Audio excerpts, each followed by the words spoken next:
মেয়েরা কতটুকু স্বাধীনতা পেয়েছে সেটা নিয়ে তো আমরা বারবার প্রশ্নের সম্মুখীন হই। বাবার কোলে করেই যাবে, আমার সাথে যাবে না। পুজোর আগে কিছু করাবো ভাবছি চুলে, তো আজকে পূজার অ্যানিভার্সারি আছে। এদিক থেকে যখন তুমি ক্লাচ করবে তখন দেখা যাবে। ম্যাকবুক দেখা চলছে এখানে। Welcome to my new blog. বাজে এখন 9টা। আজকে হচ্ছে 15ই আগস্ট। দেশ স্বাধীন হওয়া কত বছর হয়ে গেল, কিন্তু মেয়েরা কতটুকু স্বাধীনতা পেয়েছে সেটা নিয়ে তো আমরা বারবার প্রশ্নের সম্মুখীন হই। যাই হোক, ওটা নিয়ে আলোচনা করছি না। মিশা সিনহা সকালবেলায় বেরিয়ে গেছে 7টার সময় অফিসের জন্য। ওর 7:30টার সময় ফ্ল্যাগ হোস্টিং ছিল, আর মিশুও স্কুলেও যাবে। তো ওর 12টা থেকে স্কুল আছে, 12টা থেকে 1টা পর্যন্ত 1 ঘন্টা। তো চলো আজকের দিনটা শুরু করি। সকালবেলা যাওয়ার সময় মাটন নিয়ে আসবো বলেছিল, তো মাটন নিয়ে চলে এসছে। 9:30 মতো বাজে। কি নিয়ে এসছে দেখি। মাটন নিয়ে এসছে। এটা মাটনটা ধুয়ে রেখে দিলাম, একবারে বার করার সাথে সাথে ধুয়ে রেখে দিলে। এই জলটা ঝরতে রেখে দিলাম এখানে, থাক এটা ঢাকা। সবে এখন 9:30 বাজে, আস্তে আস্তে রান্নাবান্না করবো। এদিকে মিশুর খাবারটা হয়ে গেছে, ও তো 12টায় স্কুল যাবে, তার জন্য ভাতটাও চাপিয়ে দিয়েছি। আর এখানে ডিম সেদ্ধটাও হয়ে গেছে। 9:30টা বেজে গেছে, তো মিশুর ভাতটা ঠান্ডা হয়ে গেছে। আগে খাইয়ে দিই ওকে, তারপর ওর খাওয়া দাওয়া কমপ্লিট হয়ে গেলে আবার 10টা বাজতে 10 বাজে ও স্কুলেও যাবে। সমস্ত কিছু মিশিয়ে রেডি করে দিয়েছে। আলু দিব মাংসতে বেশি করে, কারণ আমার আলু ভালো লাগে। করলা ভাজা হবে, আর এখানে সমস্ত রেডি। ও সুজির উপমা করছো তো? সুজির উপমা হবে, ওই জন্য মাসি সমস্ত সবজিগুলো কেটে নিয়েছে। আমি মশলাটা বাড়বো আগে। দিনগুলোতে কারেন্ট চলে যায় তাড়াতাড়ি। হ্যাঁ জল দেবো, তো আগে শুকনো ঘুরিয়ে তারপরে জল দেবো। তাও তুমি ওটা দেখো, আমি এটা দিচ্ছি। ছুটির দিনগুলোতে রোজ দেখেছি 10টা 10:30 বাজলেই কারেন্টটা চলে যায়। আর আজকে তো মিষ্টির বাটিটা ঠিক করে নিয়ে এসে, জানি না কতটা ঠিক হয়েছে, দেখি।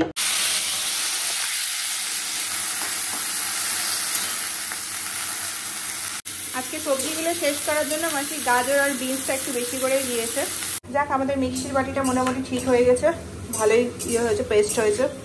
কালকে ভাবছিলাম আজকে মশলা করে পরে তাহলেই বুঝতে পারবো যে মিক্সির বাটিটা কেমন ঠিক হয়েছে।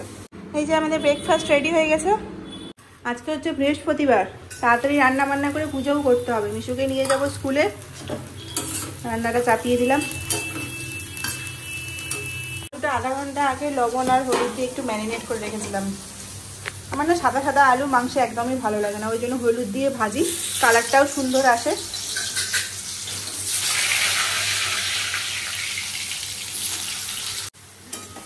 আলু ভাজা হয়ে গেছে লাল লাল করে। মাত্র 2টো পেঁয়াজ আছে ছোট ছোট, আর কিছুটা বেটে দিয়েছি, একটু গ্রেভি টাইপেরই করব। তো পেঁয়াজটা মানে ভাজা পেঁয়াজটা একটু কমই দিয়েছি। গোটা গরম মশলা দিয়ে দিয়েছি, পেঁয়াজটা দিয়ে ভাজবো।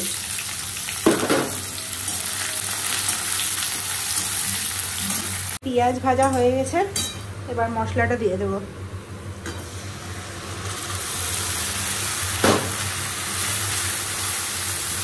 মশলাটার সাথে সাথে মাংসটাও দিয়ে দিব, দুটো একসাথেই কষা হতে থাকবে, তাহলে ভালো কষানোটা হবে। তাড়াতাড়ি করে রান্না বান্নাটা করছি, ওদিকে পুজো করে আবার মিশুকে রেডি করতেও হবে। ছোট থেকে যতদিন এখনো পর্যন্ত বড় হয়েছি, প্রতি বছর আমাদের 15ই আগস্টে এরকম রান্না বান্না করা হয়। কিন্তু যে কোনো স্পেশাল ডেতে এরকম মাংস রান্না বান্না করা হয়, কিন্তু এবারটা যেন কেমন জানি একটু আলাদাই লাগছে, মানে মন করছে না। মানে মাংসটা কষানো হয়ে গেছে, একদম শুকিয়ে ফেলেছি কষাতে কষাতে। নাও কষা মাংস, না দিলে তারপর মন খারাপ হয়ে যাবে। প্রেশার কুক করতে হবে, 4টা সিটি দেবো। ঝোলটা ফুটে গেলেই প্রেশার কুক লাগিয়ে দেবো। দুজন মিলে ছেলেকে সাজাতে ব্যস্ত, আজকে পাগল হয়ে গেলাম। এইটুকু শুধু সাজাতে আমাদের অবস্থা খারাপ। স্নান দান করে একদম পুজো টুজো করে যাবো, কিন্তু টাইম হয়ে গেছে, ওই জন্য রেডি হয়ে নিয়েছি। আমি চলে যাব, 1 ঘন্টা মতো বসতে হবে। বসে পরে মিশুকে নিয়ে একদম চলে আসবো, এসে স্নান পুজো করবো। হাতেই নিতে চাইছিল না, নিল, তাই না? বলছে কি এটা, কি এটা করছে, দেখো মুখটা করছে, দেখো। আজকে যা রোদ উঠেছে, বাপরে বাপ, 12টার সময় এরকম রোদ। 2-3 দিন বৃষ্টি পড়লে কি সুন্দর, আবার রোদ দেখো। বাবার কোলে করেই যাবে, আমার সাথে যাবে না। বাই। আচ্ছা আচ্ছা ঠিক আছে, চলো। মিশুর হয়ে গেছে, মিশুকে নিয়ে নিয়েছি। কটা বাজে? 1টা বাজে না? 1টা বেজে গেছে। আমরা যাচ্ছি একটু পার্লার সাইডে।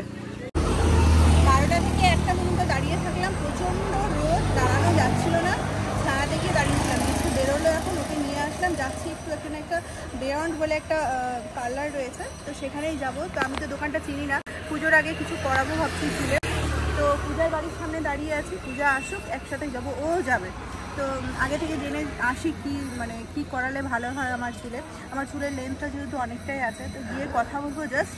আর এখন তো ও বলছিল, পূজা বলছিল মানে পার্লারে নাকি পুজোর 1 মাস আগে থেকে পাওয়া যায় না, মানে প্রচণ্ড ভিড় হয়।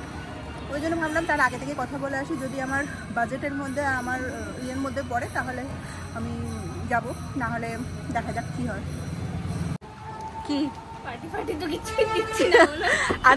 আজকে পূজার অ্যানিভার্সারি আছে, তোমরা ভালো ডেটেই বিয়ে করেছো, 15 আগস্টে।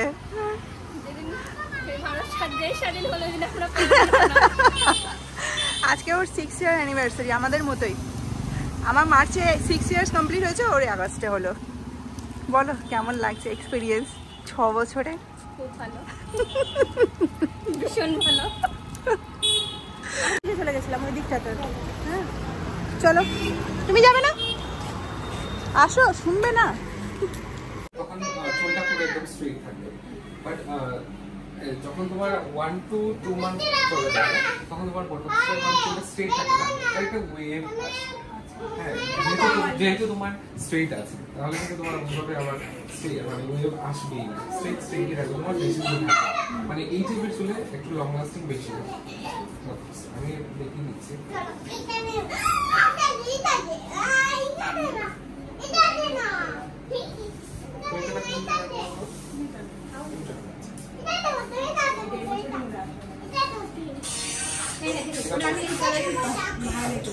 আমি যেটা বলছি তার জন্য এটাই দেখা হচ্ছে। কালারের বোটক্স হচ্ছে তোমার এটা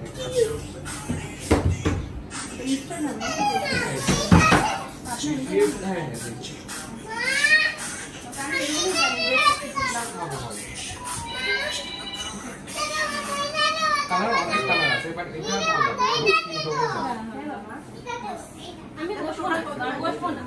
এটা থেকে পুরো হেয়ার করা আছে, হাইলাইট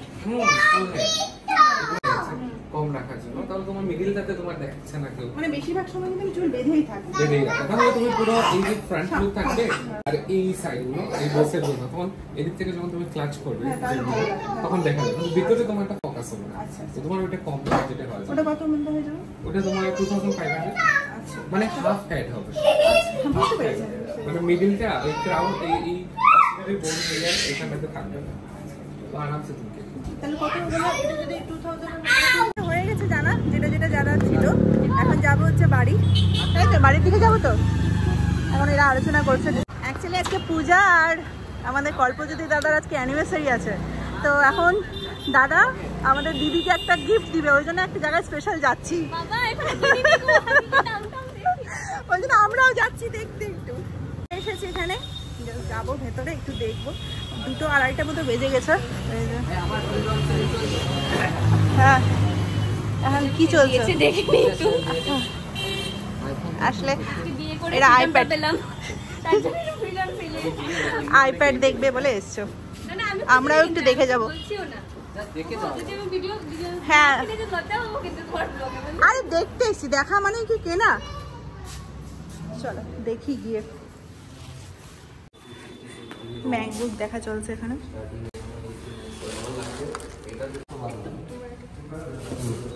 এই যে এটা ফাইনাল হয়েছে আমাদের। একটু ব্যাগটা দেখি কেমন, বন্ধ করো। এটা নিচ্ছ তো তুমি? আমাদের তো বলছি, এখনো ফাইনাল হয়নি। হ্যাঁ, আগে কিনে তারপর দেখা সাক্ষাৎ সবকিছু হয়ে গেল। এবার যাচ্ছি বাড়িতে, খাবো। প্রচন্ড খিদে পেয়েছে, মিশুকে সকালে খাইয়েছি বলে প্রচন্ড খিদেও পেয়ে গেছে ওর। তোমরা করো আস্তে আস্তে কাজ, আমরা আসি। তাড়াতাড়ি এসে পড়ে স্নান পুজো কমপ্লিট করে এখন খেতে বসছি। 3টে বেজে গেছে অলরেডি। 3 জনের খাওয়ার একসাথেই সার্ভ করে নিয়েছি, একসাথেই খেয়ে নেবো। প্রচন্ড গরম লাগছে, মানে ঘরে গিয়েই খাবো, মানে এত খিদে পেয়েছে থাকতে পারছি না। খাবো তারপরে কথা বলছি। এখন 9:15। আজকে সারা দুপুর, সারা বিকাল, সারা সন্ধ্যা ওই একই খবর দেখেছি, একই খবর দেখতে দেখতে পার করেছি। মানে বেরোয়নি, আজকে ছুটির দিন হিসেবে বেরোবো, ঘুরতে যাব, সেটাও করিনি, ঘরেতেই ছিলাম। এই খবর দেখতে দেখতে পার হয়ে যাচ্ছে এখনকার সময়গুলো। মানে যাই হোক, বাইরে বৃষ্টি পড়ছে, মানে এই 9টা থেকে বৃষ্টি শুরু হলো। যা গরম ছিল আজকে সকাল থেকে, মানে ঘরে টিকা যাচ্ছিল না। আমরা তো এসি চালিয়ে বসেছিলাম, তারপরে বৃষ্টিটা শুরু হলো। মানে এত জোর বৃষ্টি হচ্ছে, পুরো ঠান্ডা হয়ে গেছে। ভাত চাপিয়েছি, আজকে রাতে তো শুধু আলু সেদ্ধ বেগুন ভাজা ভাতই খাবো, কারণ দুপুরবেলা তো আমাদের খাওয়া দাওয়া হয়েছে। দুপুরবেলা কোথায়, আমাদের খেতে খেতে তো 4টা বেজেই গেছিলো। দুদিন থেকে একদম তো শরীর টরীর ভালো যাচ্ছে না, মনও ভালো যাচ্ছে না। যাই হোক, কী বলবো আর, এই যেখানে বেগুন ভাজা ম্যারিনেট করবো, লবণ হলুদ চিনি দিয়ে দিচ্ছি। কী হয়েছে? খাও, তোমার খিদে পেয়ে গেছে না? খাও খাও, যাও খাও, তোমার খাওয়ার রেডি হচ্ছে। আলু সিদ্ধ মাখবো ওখানে, ঝাল ঝাল কিছু খেতে ইচ্ছে করছে। আজকে সকালবেলা মাংসটা খুব সুন্দর হয়েছিল, কিন্তু এত বেলা হয়ে গেছিলো আমাদের আস্তে আস্তে, দিয়ে পরে খাবারটা হয় না সময়ের বাইরে খেতে গেলে যা অবস্থা হয়, ওই অবস্থাই হয়েছিল। অনেকটা লেট হয়ে গেছিলো। যেন খেয়েছি খুব ভালো, অনেকদিন পর মাটন করেছি তো। মাটন তো সেরকমভাবে আমরা খাইও না, আর হয়ও না বাড়িতে, মানে হয় না বলেই খাই না। তো আজকে কী জানি না কি ফাঁকে মাটনটা নিয়ে এসেছে, আমি বলিনি। 15ই আগস্টে প্রতিবারই আমাদের মাংস হয়, কিন্তু এবারটা তো আমি বলে দিইনি যে মাংস আনার কথা। নিজে থেকেই অফিস থেকে ফেরার সময়, অফিস তো না আজকে সকালবেলায় গিয়েছিল ফ্ল্যাগ হোস্টিংয়ে, ওখান থেকে আসার সময় নিয়ে এসছে। যাই হোক, এই শুকনো লঙ্কা একটা ভাজলাম, এটা আলু সেদ্ধ দেবো। কোনোদিনও শুকনো লঙ্কা আমি আলু সেদ্ধতেই দিই না, আজকে দিতে মন করলো কেন জানি না। মিশাসিনা যদি দেখে না এত বড় শুকনো লঙ্কা একটা দিচ্ছি, তাহলেই ওরকম বকা দেবো। ও কাঁচা লঙ্কা খেতে ভালোবাসে, শুকনো লঙ্কাটা একদমই ভালোবাসে না। আর আমি একটু ঝালটাল দিই না, মিশু খাই না বলে। আজকে সকাল থেকে রাত কী করে হয়ে গেল বুঝে উঠতেই পারলাম না। আর বেগুনগুলোকে কত বড় বড় করে কেটেছি দেখো, কাজের ইচ্ছা না থাকলে যা হয়, একবারেই ভেজে খাবো সবসময়। ভাজা হয়ে গেছে, কোথায় খাবে? ঘরে চলো। আমি খাওয়া সার্ভ করে নিয়েছি, এখানে যা গরম আছে, দমকা একটা বৃষ্টিতেই পুরো ওয়েদারটা ঠান্ডা হয়ে গেল।